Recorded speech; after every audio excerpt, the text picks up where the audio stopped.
नमस्ते दोस्तों, आज हम एक ऐसी वीरांगना की कहानी पर प्रकाश डालेंगे जिसने ब्रिटिश साम्राज्य को हिलाकर रख दिया था। हम बात कर रहे हैं झांसी की रानी लक्ष्मीबाई की, जो 1857 के महान स्वतंत्रता संग्राम की एक अटूट प्रतीक है। रानी लक्ष्मीबाई, जिनका जन्म नाम मणिकर्णिका था, न केवल अपनी वीरता के लिए बल्कि भारत के पहले स्वतंत्रता संग्राम में उनकी महत्वपूर्ण भूमिका के लिए भी जानी जाती है।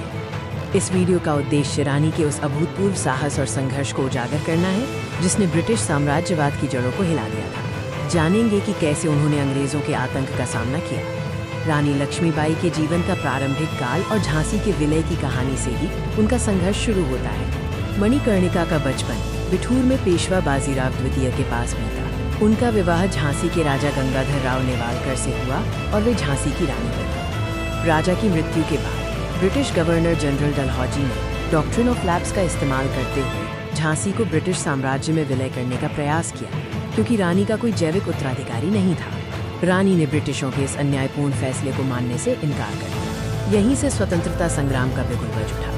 1857 में जब पूरे देश में ब्रिटिश शासन के खिलाफ विद्रोह भड़का, तो रानी लक्ष्मीबाई ने इसे झांसी में एक मजबूत प्रतिरोध का रूप दिया।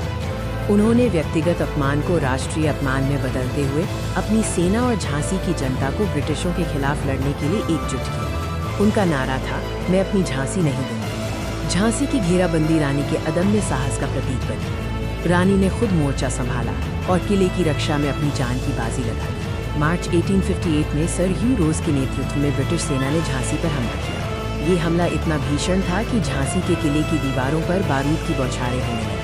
रानी लक्ष्मीबाई ने पुरुषों के साथ कंधे से कंधा मिलाकर लड़ाई लड़ी। उनकी वीरता देखकर ब्रिटिश सेना भी दंग रह गई थी। वो अपने दत्तक पुत्र दामोदर राव को पीठ पर बांधकर लड़ती रही। झांसी के पतन के बाद भी रानी ने हार नहीं मानी। उनका संघर्ष कालपी और फिर ग्वालियर के ऐतिहासिक युद्धों में जारी रहा। झांसी से निकलकर रानी लक्ष्मीबाई ने कालपी में डेरा डाला और वहां भी ब्रिटिशों को कड़ी टक्कर दी। ये उनकी रणनीति और जुझारू भावना का प्रमाण था। इसके बाद उन्होंने तात्या टोपे के साथ मिलकर एक साहसिक कदम उठाया और ग्वालियर के शक्तिशाली किले पर कब्जा कर लिया, जिसने ब्रिटिशों को एक बड़ा झटका दिया। ग्वालियर की ये जीत अल्पकालिक थी, लेकिन रानी की दृढ़ता और समर्पण भारतीय इतिहास में अमर हो गया। अब बारी थी उनके अंतिम बलिदान की। 18 जून 1858 को ग्वालियर में अंतिम लड़ाई के दौरान रानी लक्ष्मीबाई ने असाधारण वीरता का प्रदर्शन करते हुए अपनी मातृभूमि के लिए अपनी जान कुर्बान कर दी। सर ह्यू रोज ने खुद रानी की प्रशंसा करते हुए उन्हें विद्रोहियों में सबसे बहादुर और सर्वश्रेष्ठ बताया था। उनकी मृत्यु ब्रिटिशों के लिए भी एक बड़ी घटना थी। रानी लक्ष्मीबाई आज भी भारतीय महिलाओं और स्वतंत्रता सेनानियों के लिए एक प्रेरणा स्रोत है। उनकी वीरता को हर भारतीय सम्मान देता है। उन्होंने भारतीय स्वतंत्रता संग्राम में एक अमिट छाप छोड़ी और ये साबित कर दिया कि महिलाएं भी युद्ध के मैदान में किसी से कम नहीं हैं। रानी लक्ष्मीबाई का जीवन हमें सिखाता है कि अन्याय के सामने कभी झुकना नहीं चाहिए। उनके बलिदान को सलाम। जय हिंद।